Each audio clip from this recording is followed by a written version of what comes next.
Musical Talk, the UK independent musical theatre podcast. Hello, welcome to Musical Talk. My name is Nick Hudson.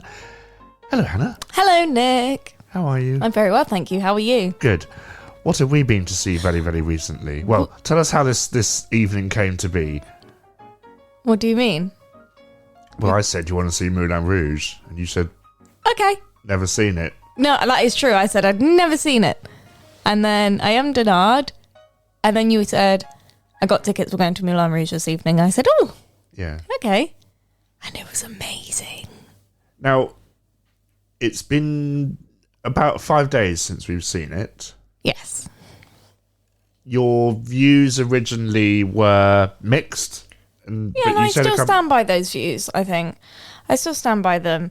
I thought the costuming was sensational. Yeah. The sound design, the lighting design, incredible. Cast are phenomenal. Band absolutely smashed it out of the park. The hardest working people that were there. I thought sets were incredible. Loved seeing practical sets again. But And we'll talk all about that in more detail, but it was the music that kind of let it down for me. well, let's start with the fact that you've never seen the film Okay. because you've been under a rock for the last many, many, many years. No, I've just never seen the film. You didn't know the story. No, nothing. Did you know it was on stage? Did you know it was a show playing in London? I knew it was a while ago when someone said that they were going to see it, but I didn't realise it was still there, no. Still really popular on a Wednesday night. Yeah, it was. And it's a show that I can only describe as it grabs you by the whoosh and it doesn't let go for 2.5 hours, does it? No, that's true. Visually, Stunning. I still think it's one of the most beautiful shows if you like that kind of opulentness that I just walked in and I was like, wow. yeah. All of the walls were velvet. The light. I even pointed out to you that one of the lighting fixtures, the metal surround, was the windmill. Yeah. Just Like stunning. the level of detail was sensational. Wait to see The Cursed Child, and that's all I'll say. But Okay. it's a show that we've I think we talked about it on the podcast before. I can't remember. There's been so many episodes. I'll start with the problem I have with it is that the pop songs just seem wrong at some points. Yeah, I mean, I said to you that I felt like at some points songs were just being shoehorned in for the sake of it, and they weren't necessarily beneficial to the story. And I feel like there are too many pop songs. We need more. In the world, or just... No, in the show. We need more original songs. But the film, the Baz Luhrmann film, kind of... It was, I think, one of the first jukebox film musicals to exist in modern times. So they would cram a pop song in, but there were far few of them in the film. Yeah. And I know you had certain issues, as did lots of giggling members of the audience That's around the us, thing. when some of the pop songs appeared. Exactly, because, and they were just picked, whether it was the wrong song that was picked or whether it's just the wrong moment. But there's a moment where... Satine Thank and you. Christian. Thank you. Satine was... Spoilers ahead, listeners, if you haven't seen it.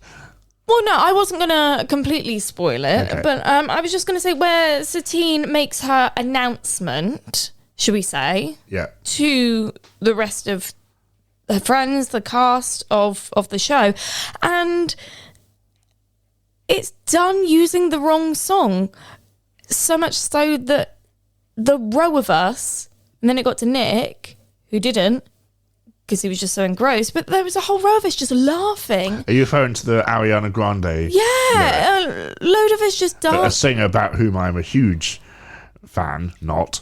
But we were all just laughing because it was just the wrong song for that What moment. was the song? Was it her or was it Little Mix? It was something like that that they chose. What was the line? Can you remember? Gonna Dramatic. No. No, I can't remember. No. Okay. But anywho's, it was just the wrong moment. And a moment like that was really serious, and I was captivated to then all of a sudden be in fits of laughter and seeing the rest of the row in laughter at this really serious and emotional moment. It just takes you straight out of it. The same thing happens with Firework. Oh my God. When she's having so this unnecessary. serious kind of moment. Especially because I know they cut and they jump to the second verse of that. Because the first line of that is, do you ever feel like a plastic bag? No. And I just thought... Speak for yourself. But I just thought, are we really going down this route? Is she really going to say in this moment that she feels like a plastic bag? She didn't. But at that point, the whole audience is starting to snigger because they're like, well, here we go. Now, don't get me wrong. There are moments in the show where these pop songs work, and they work There are so moments well. where there are far fewer moments where they work compared to where they don't work. Where they do work, and Oh my gosh. Please correct me if I'm wrong. Bad romance. Bad romance. In the club scenes, where I know you're not a fan of the Moulin Rouge song made famous by was it Sister Sledge in the 70s? I can't remember. And then Christina Aguilera. It's hell of an opener, though. Yeah. But I feel like... All the diegetic songs work really well. The non-diegetic songs don't work because it takes the audience away from the moment. Now, whether that's the director's vision or Baz Luhrmann's vision that you want this kind of separation from the art and the story and all this kind of stuff, who knows? Act 2 is far better than Act 1. 100%. But I want you to tell me and everyone else what you said in the interval to me immediately about another musical that's now playing in Manchester. Speaking of Christina Aguilera. It's Burlesque. I turned to Nick and he said, how is it so far? I said, yeah, it's okay, but it's literally just the film of Burlesque, but on stage. And he said, what do you mean? And I said, well, it's the same story.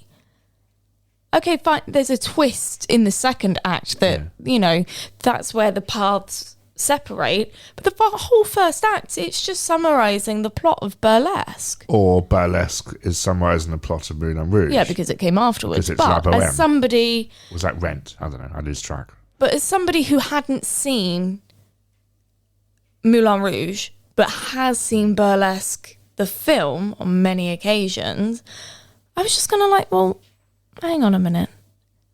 And you said when Burlesque opens in London, inevitably, it will not struggle, but it will be weird to have two burlesque shows that have very similar stories. Even the person behind said it. I was going to say to you, did you hear him say, oh yeah, no, that's Burlesque, that's the one with Christina Aguilera?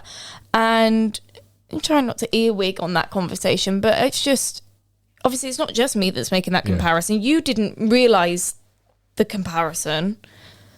I just think it's really, really interesting.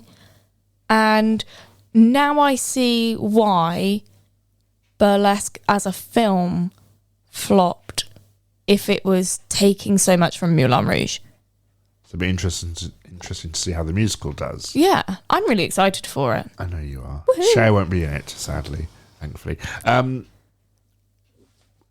Let's talk about the highlights for you, which is... I'm just going to sip some tea from my Cher mug. Act 2 opens with one heck of an opening, doesn't it? I'd say that's a highlight for me. I know that a part of a show has got a hold on me when I listen to the cast recording. And when I drove home the other weekend... Oh, you had it on, didn't you? I had it on. I had, the Bad Romance. Not the whole show, just No, that. just that bit. That and Roxanne. The good bits. Roxanne is very famous in the film. And I remember the woman next to me, obviously a fan of the film, because when Roxanne came on, she went, yes. Because that's obviously the kind of the Be Our Guest moment, the Under the Sea moment. That's the song everyone's waiting for. But no, I loved Bad Romance. I absolutely loved I just have this thing, and I don't know if other people have it, but where when music like that gets me in such a way, my hair stands on end and my heart and my stomach just like, and I just kind of melt. Yeah. And I love it. And that's what I felt when Bad Romance and Toxic were mashed. What's the other one that's in there as well? There's another, I've forgotten it, but there's another song in there as well. There's so many songs in this musical. So good. Yeah, but the whole mashup and But the also, fact that it's made and it sounds like a tango. It does sound like a tango, And I love but it. it's also, unlike a lot of the songs, it's reflecting what's happening in the story. And that's why it works. And that's clever. You Yeah. know. I'm a fan of the Act 1 closer, the love song medley, but you thought that went on far too long. I was didn't so you? bored at that. I'm not Didn't like it when the Eiffel Tower was slid on stage by No. two dancers. no. And the people got up in their aerial silks and stuff. I do like a bit of silks, I do, but I just think that whole bit went on too long. I'm not a lovey-dovey person at the best of times, so to suddenly have this mashup of love songs, and then as soon as you thought it was ending, it started to repeat itself again. I was like, oh, for Christ's sake. When it ended and then there was the interval, I was like, yes, ice cream. But I will say, though, the Bad Romance scene, the choreography was sensational. I loved it so much. And the same for Roxanne. And I'm sure that's why it worked, because it was just so... And I get that that's the point of these numbers, but it was so fiery and it was so passionate and it was just so, oh, yes. It gave me at that point everything that I was expecting from the show that I really wish I'd seen more of in Act 1. I feel like Act 1, something of nothing. Whereas Act 2 comes on and then you just get all these amazing moments. You get Chandelier, you get Bad Romance, you have Roxanne, and then you have the amazing imagery of, what's the posh man? The Count. The Count. Yeah. And his introducing Satine into his world, and all the imagery. There's a frame on the stage, and it's mirroring the people on stage, and their incredible costumes are like a painting. And I loved it. Like, I just wish That to me was very much like a moment in a musical called Sunday in the Park with George by Sondheim, when the Act 1 closes with all the characters creating. I'm sure that was the painting that they based the staging on for that, though. Sort of, yeah. Costume designer, we have to give credit to Catherine Zuber. They're amazing. Amazing. I mean, the whole design of this show, it's like, we didn't have the most expensive seats, but even if you did, you see your money just being thrown back at you. And you said something that really has stuck with me.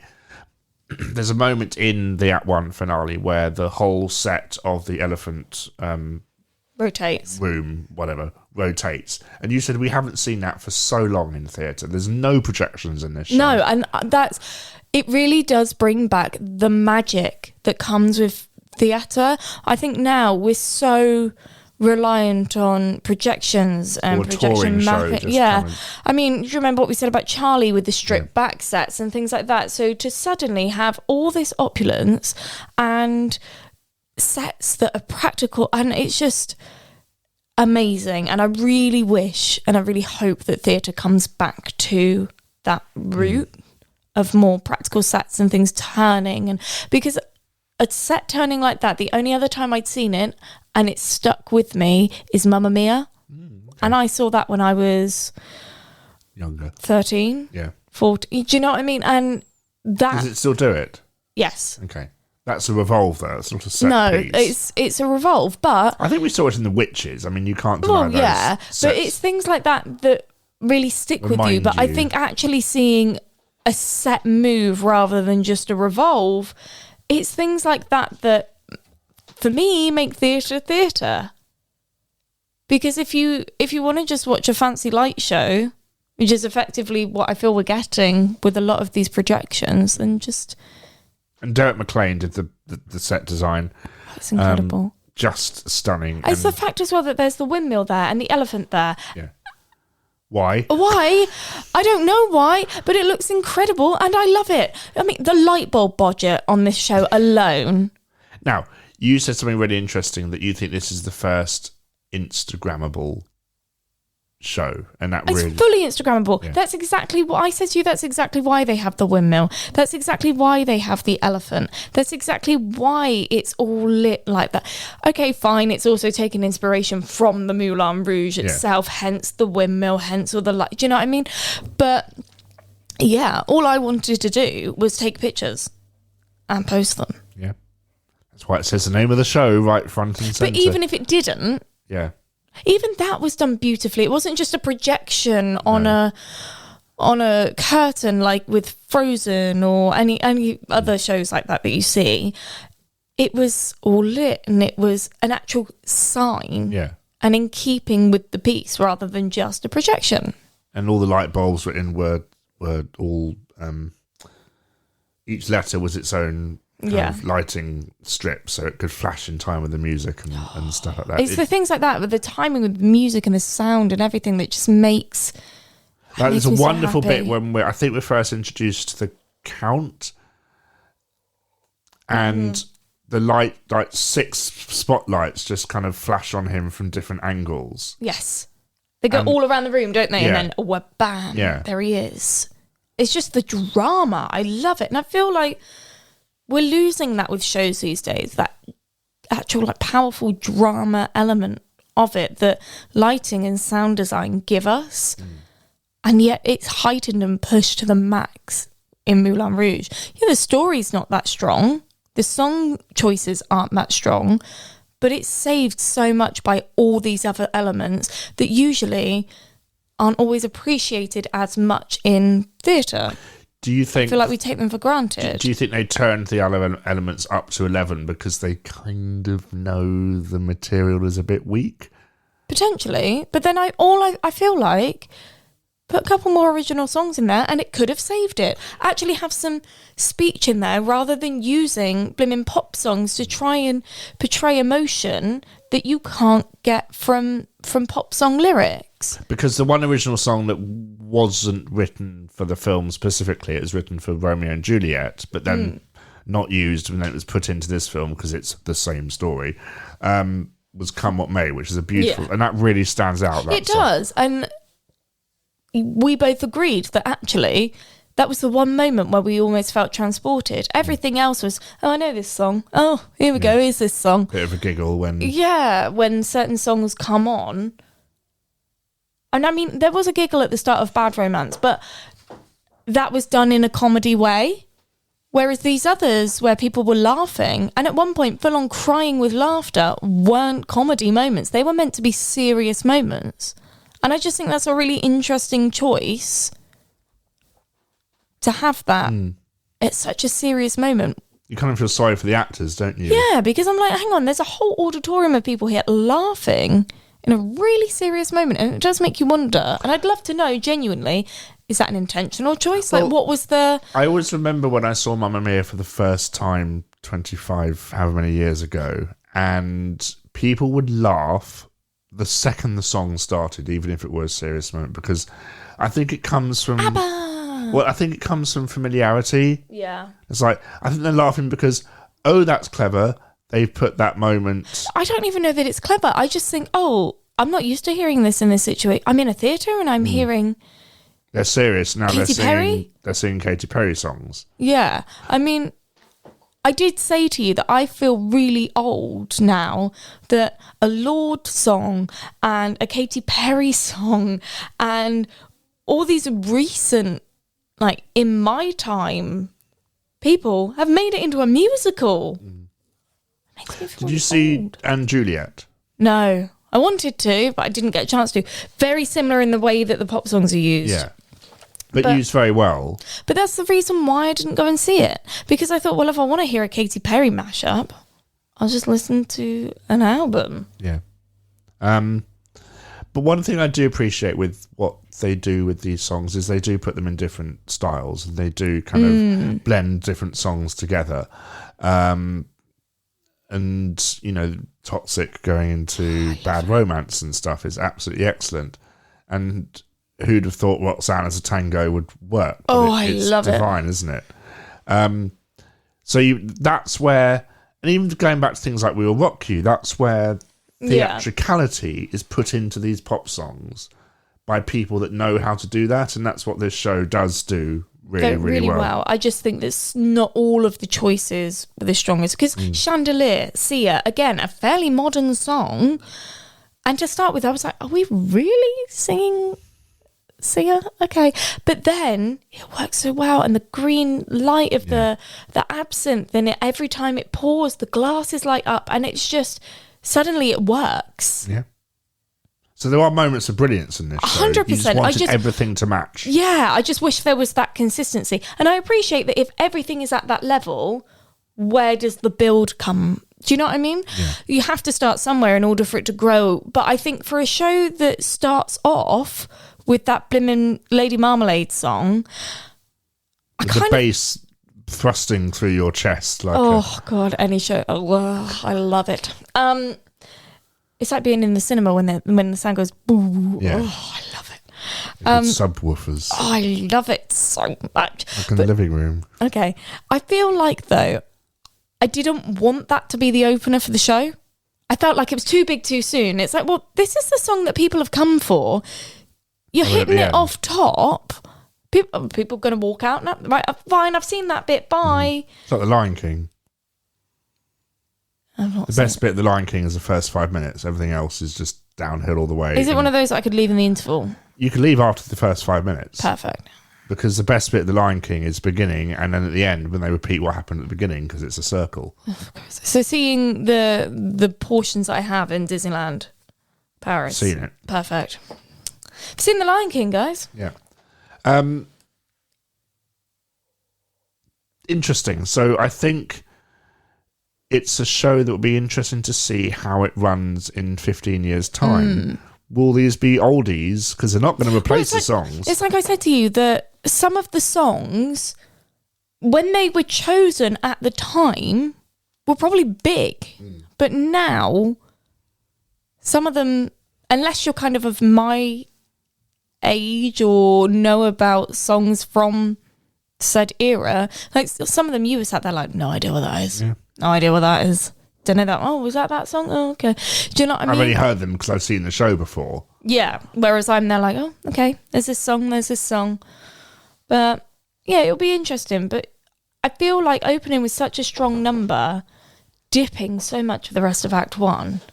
Do you think it should have opened when it's Christian meeting his new Bohemian friends in Paris? It should have opened there as opposed to opening in the club, then going back to Satine's entrance.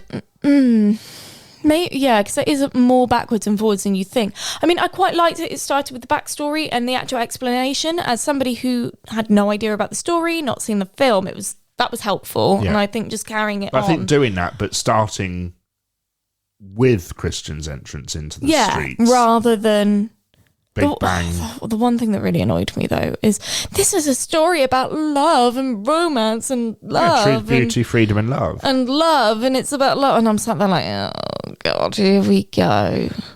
But it is. It's the four most important things in the world. Really? They didn't really hammer that one home enough? No, they didn't. I think they need to do a sequel.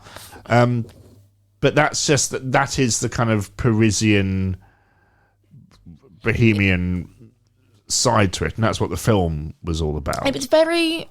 I think as much as you hate to hear this, I think you need to look at the film to really form an overall opinion on the show. Yeah, no, which I appreciate, because that's what it's based on. I mean, like I said, the more that I sat back and I thought about it, initially coming out of it, I was like, what on earth have I just watched? Like, I couldn't really put a spin on it. But actually, after a few days of thinking about it, I'm like, actually, it was a really good show. And hearing the songs again in the car. Yeah. And it's not necessarily the songs, it's the mix of them. Give me something in the style of a tango and I will fall for it so hard. I love it. And being a Lady Gaga fan, hearing that, it's one of the reasons I wanted to take you to it, because you like camp pop music, don't you?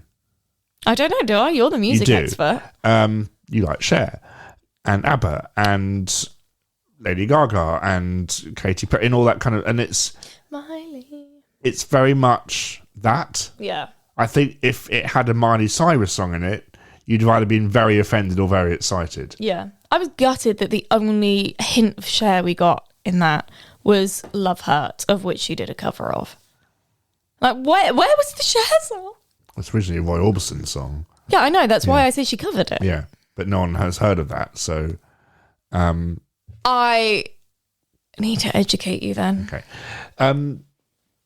The question I ask all the time, would you see it again?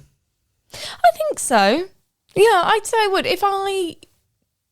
The thing is, I would love to see it from the stalls. I really would. But as much as I understand why ticket prices are the way they are, when you look at things like the extravagance and the light bulbs and the band and that you sound can't look at the system. Band. You hear the band. I was gutted that you can't see the band.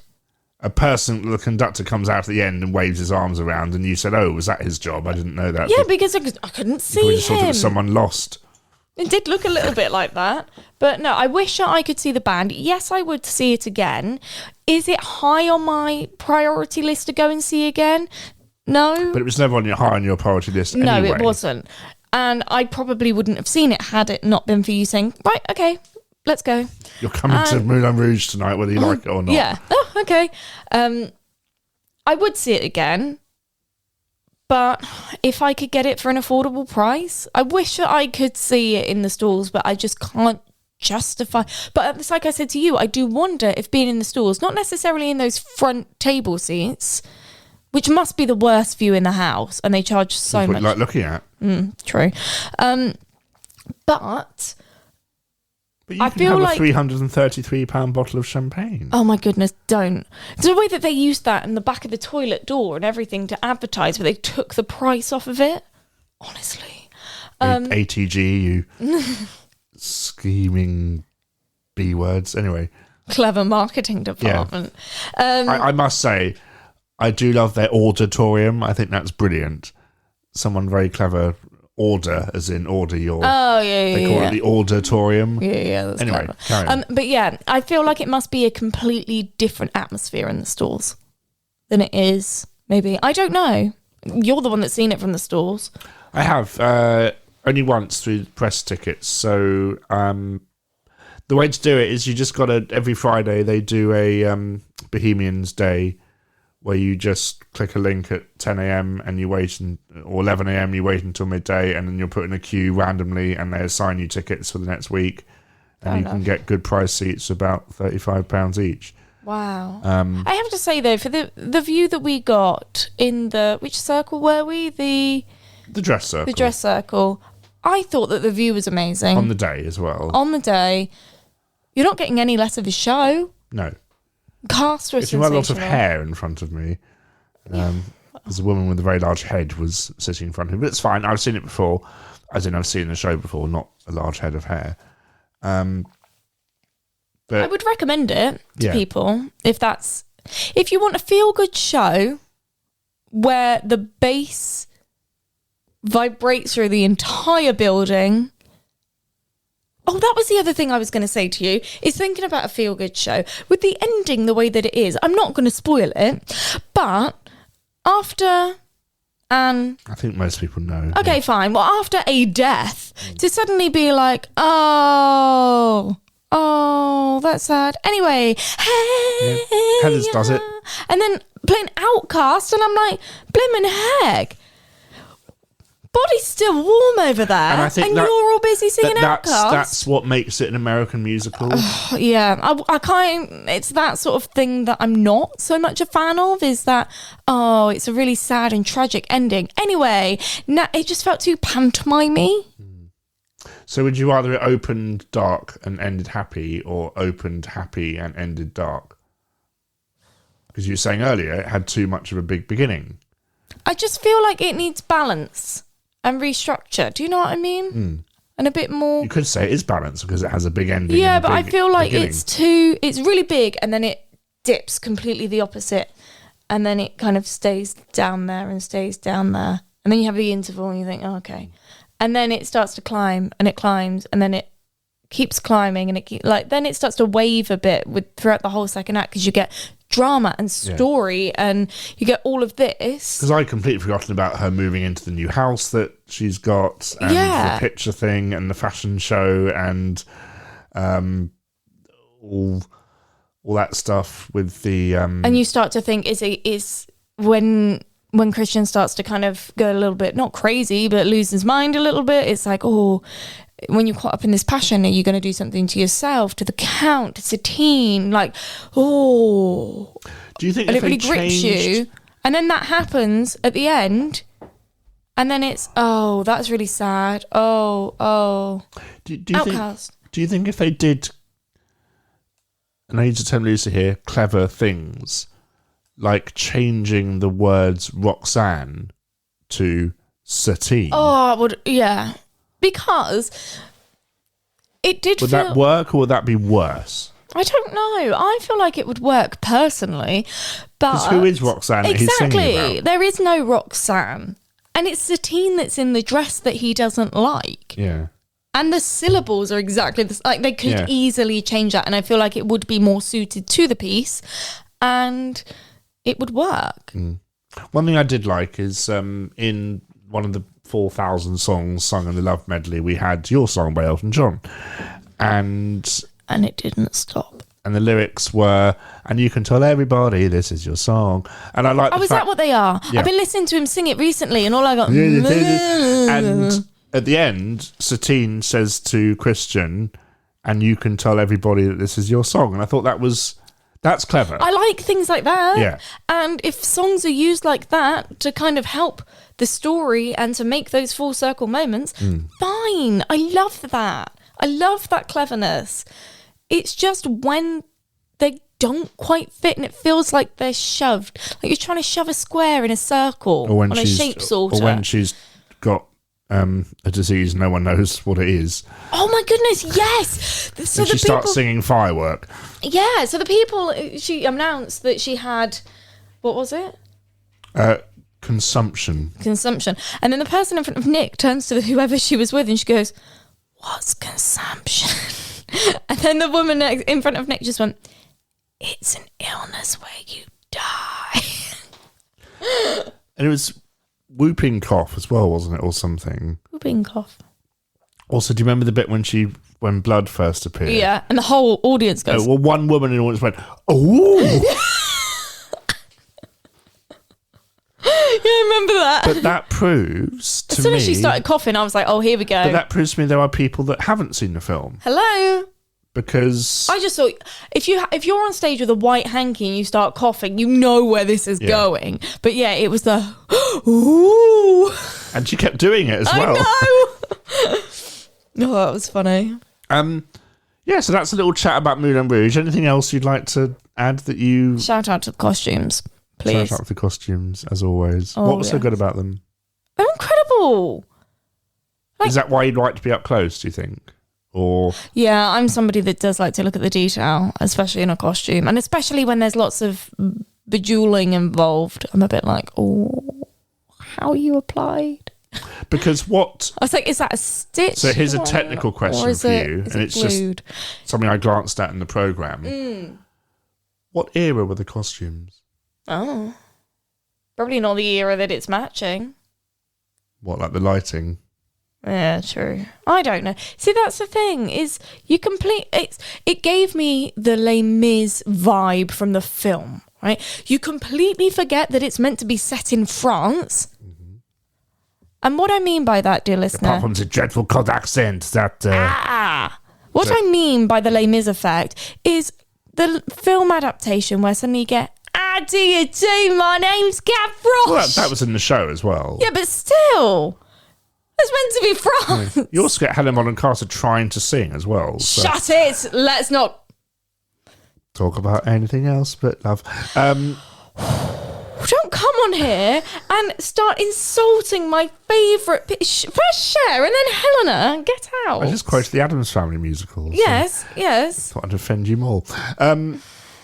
Stop breaking me. Yes. So the film, the Moulin Rouge. Yeah. Anyway, it has no era. No, it's got no era, and for a lot of the time, the location is very hit and miss. set in Moulin Rouge. If it wasn't for that one French accent, you wouldn't know it was set in France. No. Oh, sorry, how dare we forget the Eiffel Tower? Just Makes a cameo. It does. But if it wasn't for that... And the Moulin Rouge. But that could be anywhere. Let's face fact, there's nothing really to tie it. There's nothing era specific. There's nothing location specific apart from the one cameo. That must be incredibly difficult for the costume designer to come up with something that's modern and old fashioned at the same time. I feel like it works, but then, yeah, I mean, that's what I loved about the picture scene was because everybody was actually in era accurate clothing. I think the only person that throughout the whole thing is era accurate is the Count. Okay. Well, good for him. That ends our discussion on, I was going to say Bohemian Rhapsody, on Moulin Rouge. Moulin Rouge. It's a success. It was full. I enjoyed it. On a Wednesday night. Very, very glad you got to see it. I'm really pleased I did, and I recommend if you haven't seen it, go and see it. But I'm sorry if you haven't seen it and didn't know anything about it, that I've just spoiled the plot for you. Our next episode with me and Hannah will be discussing Little Shop of Horrors, which is touring the UK, so we're off to see that. And listeners of the podcast will know that Hannah has never seen it on stage, but you've seen the film and you enjoyed it, so it'll be interesting to see a very different version of the story. Is it? On stage compared to the film. And until then, thank you very, very much for listening to this week's episode of Musical Talk. We'll speak to you soon. Thank you. Bye. Thank you for listening to this week's episode of Musical Talk. To find out more about the world of Musical Talk, you can visit our website at musicaltalk.co.uk, where you'll find all our episodes, or you can listen on Spotify, Apple Podcasts, or YouTube. Please follow us on Twitter and Instagram at Musical Talk.